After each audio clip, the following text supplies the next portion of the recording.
দ্বিতীয়ত family card, এটা বাংলাদেশ জাতীয়তাবাদী দলের নির্বাচনী ম্যানিফেস্টোর মধ্যে সবথেকে গুরুত্বপূর্ণ একটি ম্যানিফেস্টো ছিল এবং আমি সমাজ কল্যাণ মন্ত্রণালয় এবং নারী ও শিশু মন্ত্রণালয়ের দায়িত্বপ্রাপ্ত প্রতিমন্ত্রী হিসেবে আমার সমাজ কল্যাণ মন্ত্রণালয় এই ফ্যামিলি কার্ডের পুরো সেক্রেটারিয়াল সাপোর্টটা দিচ্ছে ফিনান্স মিনিস্ট্রির সাথে করে।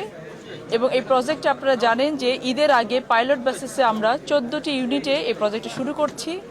এই 14টি ইউনিট 14টা উপজেলার একটি ইউনিয়নের একটি ওয়ার্ডকে নিয়ে শুরু হবে এবং এই পাইলট বেসিসে 14টি ইউনিটে যদি আমরা সাকসেস হতে পারি, একইভাবে একই ডিজাইনে একইভাবে কমিটি গঠন করে আমরা পরবর্তীতে গ্র্যাজুয়ালি পুরো বাংলাদেশে এই প্রজেক্টটি আমরা চালু করব।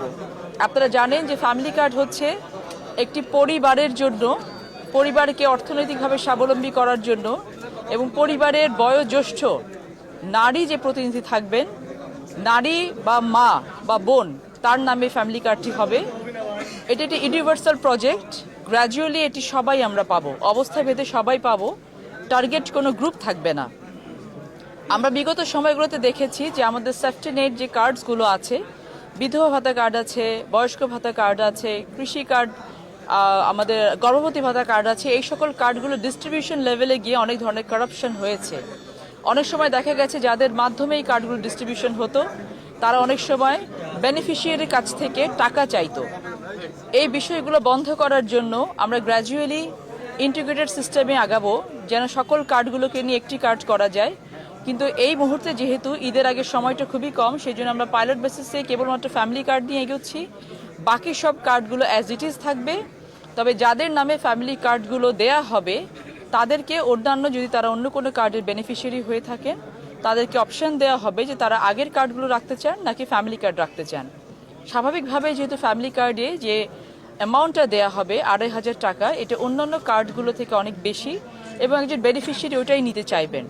তো সেক্ষেত্রে আমরা কিন্তু প্রক্সিমিটি টেস্টের মাধ্যমে স্কোরিং ভিত্তিতে আমরা এই মুহূর্তে হতদরিদ্র, দরিদ্র এবং নিম্নবিত্ত এই 3টি সেক্টরের কাছে কার্ড পৌঁছানোর চেষ্টা করব এবং গ্র্যাজুয়ালি এটা মধ্যবিত্ত এবং উচ্চবিত্তর কাছে পৌঁছাবে। ঈদের আগে 10 তারিখে এটা শুভ উদ্বোধন করবেন আমাদের মাননীয় প্রধানমন্ত্রী এবং এই শুভ উদ্বোধনের দিন থেকেই কিন্তু প্রতি মাসে এই টাকাটা প্রতি মাসে তাদের অ্যাকাউন্টে যাবে যারা এটার বেনিফিশিয়ারি হবেন।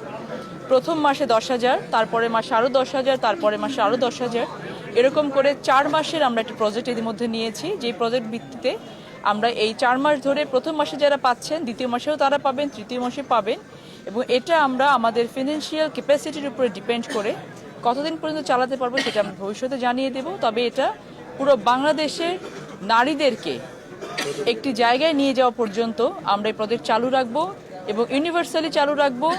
এই কার্ডের বেনিফিশিয়ারি আমিও হব, আমাদের ডিসি মহোদয় হবেন, কিন্তু দেশের নাগরিক হিসেবে এবং আমরা একটি যে জায়গায় দাঁড়িয়ে আছি সেই জায়গাতে আমরা যে ধরনের বেনিফিট পেয়ে থাকি সেই জায়গা থেকে সেই বেনিফিটটা, ফ্যামিলি কার্ডের বেনিফিটটা আমরা নেব কি নেব না এটা আমাদের ডিসক্রিপশনের উপর ডিপেন্ড করবে। এবং আমরা যারা এই ফ্যামিলি কার্ডের যোগ্য হওয়া সত্ত্বেও এটা না নিয়ে দেশের জন্য এটাকে আমরা স্যাক্রিফাইস করব, তাদেরকে আমরা অন্যভাবে সম্মানিত করব, সেই বিষয়ে আমাদের পলিসি আছে। এগুলো আপনারা সময় মতো জানতে পারবেন। তবে আপাতত 14টা ইউনিটে সারা বাংলাদেশে চয়েস করা হয়েছে এবং সেভাবেই 14টা ইউনিটে আমরা ফ্যামিলি কার্ডের কাজ শুরু করব এবং এই 14টা ইউনিটের মানুষগুলো ঈদের আগেই যারা বেনিফিশিয়ারি থাকবে তাদের অ্যাকাউন্টে টাকাগুলো পৌঁছে যাবে। যদি তারা ব্যাংক অ্যাকাউন্টে নিতে চান প্রেফারেন্স বেসিসে তার সেটা দেওয়া হবে, যদি মনে করেন যে মোবাইল ব্যাংকিংয়ের মাধ্যমে নিতে চান সেভাবে দেওয়া হবে। যখন আমরা ডকুমেন্টগুলো কালেক্ট করব, ইনফরমেশনগুলো কালেক্ট করব, তাদের কাছ থেকে সেই মাধ্যমটা আমরা জেনে নেব যে কোন মাধ্যমে তারা টাকাটা পেতে চান। এবং গ্র্যাজুয়ালি নারীদেরকে অর্থনৈতিকভাবে স্বাবলম্বী করার বর্তমান সরকারের যে প্রচেষ্টা, আমরা চাইবো এই প্রচেষ্টার সাথে আপনারা থাকবেন, আপনারা সহযোগিতা করবেন। আলটিমেটলি কিন্তু এটা দেশের জন্য একটি সম্পদ হয়ে খুব শিগগিরই আমাদের কাছে ধরা দেবে ইনশাআল্লাহ।